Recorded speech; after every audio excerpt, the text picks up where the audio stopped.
Hey guys, and welcome to Quality Shot. Thank you very much to Usher for joining us, and we're going to be talking about Pakistan versus Australia, the second semi-final, of course, on Thursday. And as you can see here, Google is saying that Pakistan will definitely win at 53%. That's not close at all. Usher, how are you doing? I'm all right, man. Just I hope that 53 becomes 100 sooner rather than later, all right? Because I just want that to be 100 soon by the end of Thursday, hopefully. And it's going to be a tough match. Pakistan always struggles, not in T20s alone, but struggles against Australia in world tournaments. They have certain situations that I remember: 99 World Cup, 2010 T20 World Cup. But obviously, this is going to be a tough game, and Australia is probably peaking at the right time post the England debacle they had, right? So, Australia is going to be tough. It's going to be a very good game. For me, this is going to be more exciting than the New Zealand-England one, because for me, England's probably going to win that one easily. Very interesting. Pakistan. Yeah, it's interesting, isn't it? Because I think I said to you that West Indies pretty much have just said, look, here you go, Australia. We'll just let you guys get into form. And here you go, Warner. Warner, you can barely hold a bat, but now you're basically the world beater that you once were. Here we go.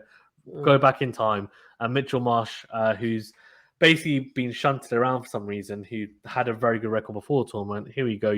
You're now back in form. Good luck on your way. Go and play very well against Pakistan. Thank you, West Indies, not. Pakistan versus Australia for some stats, because everyone loves stats. The two sides have met 23 times, which is actually exactly the same amount as England versus New Zealand, by the way, because we did that before. The head-to-head is 13-9 to Pakistan. So, don't worry, Asjad. We're going to win with 1-0 result. And Pakistan, Australia last faced each other in November 2019. And Australia won that 3-match series 2-0. But as far as the T20 World Cup is concerned, both sides have won 3 matches each, which is quite a lot of matches to play each other, by the way, which is interesting. And the last time they played in the T20 World Cup, Australia won by 21 runs in that 2016 World Cup. Pakistan obviously looking to win their second T20 tournament after winning it in the second edition in 2009. Australia yet to win a T20 World Cup. They made the final against England, obviously, in 2010, I want to say. And England just comprehensively beat them down, basically.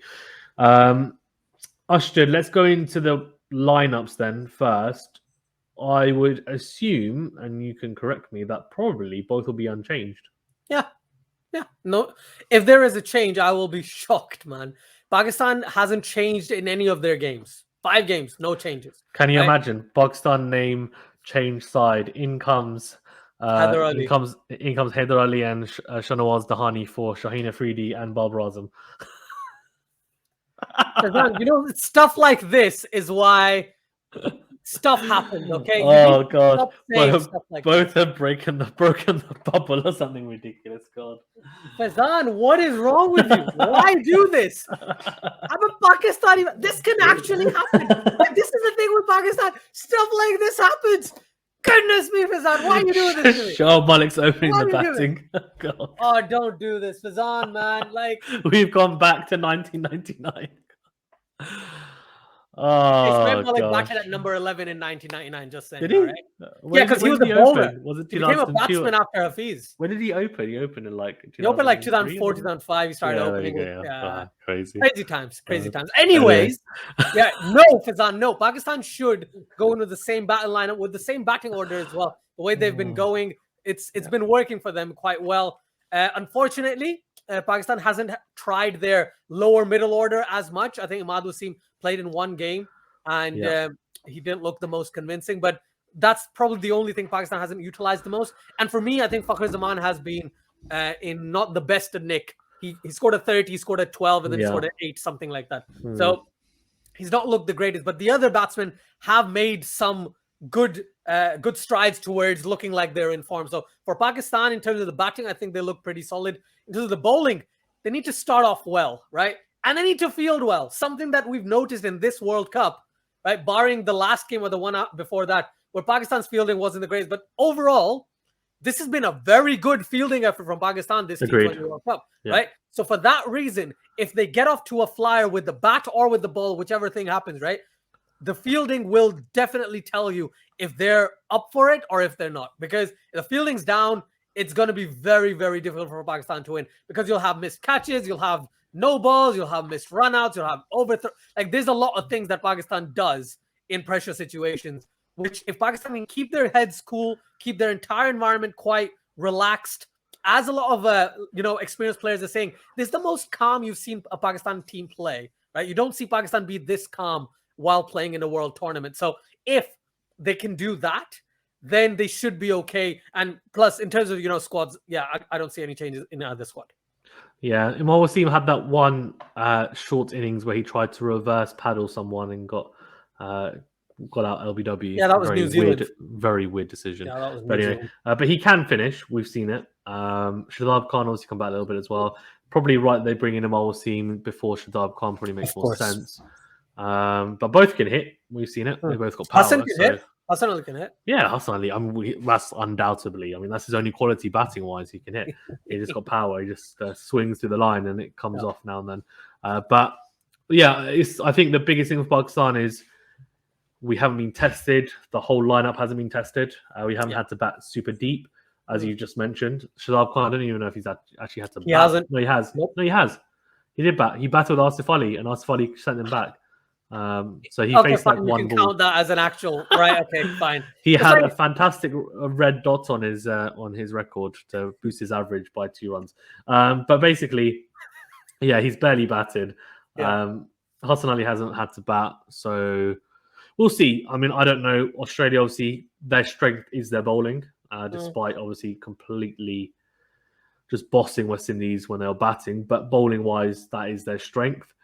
And you said Australia unchanged. Zampa's going to be really crucial. Let's be honest, he's a third highest wicket taker as well in the tournament so far. Really good googly. And I think let's just get into the matchups because we know what the teams are going to be. As you said, they're going to be unchanged. Let's talk about the one that everyone's going to be discussing, I'm sure, which is Shaheen Afridi versus David Warner. Finch. I'm not as worried about Finch, not only because he hasn't been in as good a form recently, although he was once upon a time the best T20 batsman in the world, to be fair. He could easily get runs. Let's not say that he's a quality player, but given the current form, I think David Warner looks like he might be the more dangerous one in this tournament anyway. Shaheen Afridi, David Warner is so important. And I know Shaheen bowled so well in the first few matches. Fallen away a little bit. I don't know if he's tired. Maybe he just needs to give him a little massage, get him into the spa, let him relax. And no, you don't want him to be not what are you looking at that for? And don't make him, don't make him tired. He's a young lad and he's bowled a lot of overs.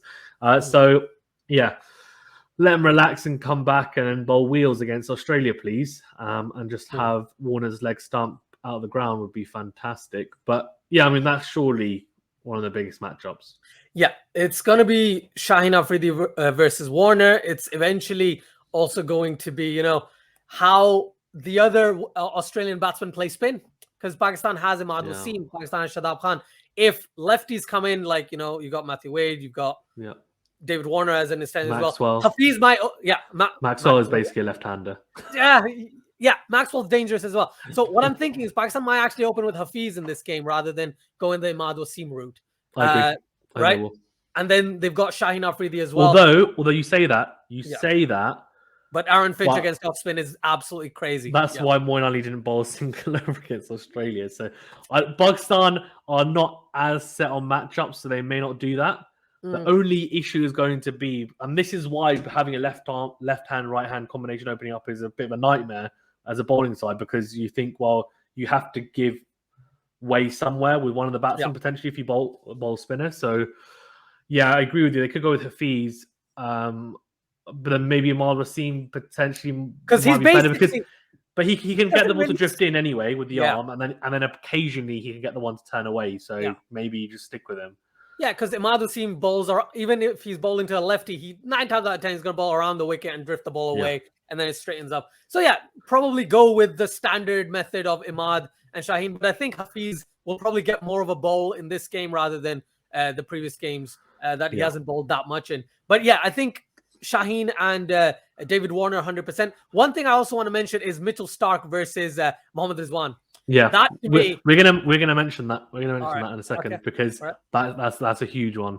Yeah. But before we go on to that, I think I was gonna say Shadab and Maxwell is really important. If Maxwell bats, the most worrying thing for me is Maxwell because I just have a feeling I can just see him slapping Hassan Ali everywhere. I just can see that happening. Yeah. And then just against Shadab Khan, Shadab seems to have a knack in these big tournaments of picking up wickets. And I'm just hoping that Glenn Maxwell looks at him and says, "You know what? I'm gonna hit you everywhere." And then he just bowls him a googly. He doesn't quite pick it right, and then he plays a stupid shot and top edges it up in the air or something. What I'm thinking is slightly different. I'm thinking he tries to reverse sweep, like reverse smash him over a square over point, right? Yeah. And then it's actually a googly, and he misses it, and it hits his stumps, and he's gone. And that's what I think. I would probably be going ballistic if that happens. So but yeah, that's good. And then we'll go on to the matchups for the reverse. Yeah, I mean Mitchell Starc, Rizwan. Why do you think that's the bigger matchup? Look at Rizwan when he's batting first, man. Like look at his legs. Look at his left leg when he's batting against the ball coming into him.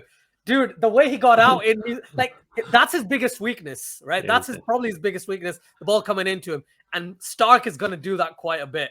Hazelwood's going to be dangerous as well, but Starc to Rizwan is probably the biggest danger for Rizwan because he's going to try and do that shot. If you remember, even against Scotland, play that shot down through fine leg, right? And it bounced straight down in front of the short fine leg fielder. His scoring areas are crazy. So if you look at his wagon wheel, they keep on showing that graphic of him practicing shots against India, right? And then playing those exact shots, which by the way is so cool. Yeah. But it's the flick shot behind fine leg, as you said, which is very, very fine. Like he literally rotates all the way with the ball. There's the one over mid wicket or through mid wicket, and then he goes cow corner. Mm-hmm. There's not much. There's a couple of shots he plays through the offside, but they're not necessarily boundary hitting shots. They're more punches through the offside. But those are his scoring areas. It's basically fine leg, mid wicket, square leg, and cow corner, and that's basically. And he knows, and he just sticks. And when the ball is swinging into him, he's got the propensity of going through that fine leg region rather than square leg, and for that reason, he gets caught when he's trying to play that shot. Which he did, didn't he? In one of the previous matches. So that's definitely a worry. And I think the biggest thing, I'm not as worried about Mitchell Starc to Babar Azam, even though Mitchell Starc is so dangerous. I'm more like Hazelwood. Hazelwood to Babar Azam is like my nightmare because he just puts it on a fantastic line length, and Babar Azam will try and punch him off the front foot through the covers. I can just see it happening, and if it just nips away a little bit, Babar Azam, it's just. I really hope it doesn't happen, but that could be a slight nightmare. And then Zampa, I'm hoping that, given Hafiz can play spin quite well, as can Shoaib Malik, that these guys should be able to be okay. Fakhar Zaman is, again, that's not a bad matchup against Zampa because he spins the ball in, but he does have a good googly. That's the only issue. Yeah, fantastic googly. So he is a very good googly. So I'm not sure how much of a advantage it is having Fakhar Zaman in there. Although Fakhar Zaman likes pace on the ball, so maybe Pat Cummins might not be as good as he might be against other sides, because I feel like Fakhar Zaman loves pace on the ball if he does come in. But let's see. I think I'm more intrigued about our batting against their bowling than the other way around. Mm-hmm. Although in saying that, we'll see. We'll see. I think Steve Smith, I think it's almost you just need to make sure he gets himself out, because that's just the way he bats. You don't forget about trying to search for, you can just frustrate him, and then he won't be able to leave every ball. It's not a test match, so he will try and play a shot, and it'll be a shot that he's like, what am I trying to play? What did you just... Steve Smith is a genius, Faizan. Goodness, what are you saying? He's a genius. I just said it's not a test match. He's not just a test player. What are you talking about? No, I said it's not a test match, I said. Okay. I think he's a test player. No, he's a ODI player as well. He's just not as good a T20 player. He's basically Kane Williamson. They're basically the same player when it comes to T20 stuff. They're so good in test matches. They're actually very good in ODIs, but in T20 they just haven't quite yet. And the stats show that. But watch, he'll probably score 60 against us. I really hope not. But anyway. Oh, Faizan, why do you have to say it? Right? You're just saying things that we don't want. Right? Why bring in Shahnawaz Dahani? Shahnawaz Dahani and Hyder Ali for Babar Azam and Shaheen Afridi is one of the most hilarious things I've ever thought of. But yeah, if that happens, I might cry, to be fair. Yeah, well, breaking news: Pakistan have broken the NES. Sorry. Anyways, no, don't happen. Right. Okay. What do you think is going to happen in this match, Asjad? This is the one I can't call. I definitely can't call this.